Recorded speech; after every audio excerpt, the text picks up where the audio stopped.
Maybe I'll start with two stories, right? Because I think like the argument when you first hear it can come off as like a little bit weird, right? Like I think like what's interesting to me is that like whether or not you are, a huge tech skeptic or a huge tech booster, I think we've all kind of gotten under the assumption that, yeah, on some level, right? Like this incredibly powerful data-driven advertising system has to work, right? Because it'd be so crazy if it didn't, right? Like in some ways, the whole credibility of this entire edifice that we've just been talking about for the last 15 minutes is like dependent on this idea, this very basic idea that it works, right?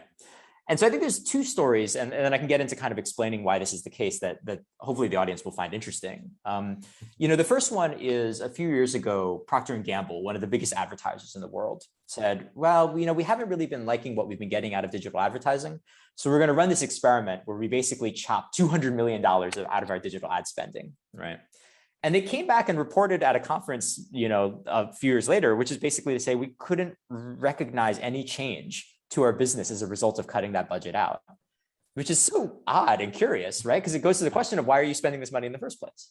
And so, okay, so that's kind of a story from the commercial space.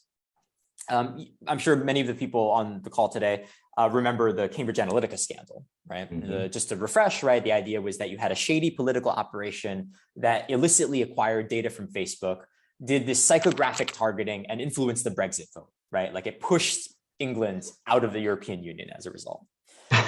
A few years later, right, the ICO, the privacy regulator in the UK, did a study where they said, well, look, we can conclude that Cambridge Analytica did commit a huge privacy violation, but we can't find any evidence that what they were promising in terms of psychographic targeting actually worked, actually was material in changing votes, right?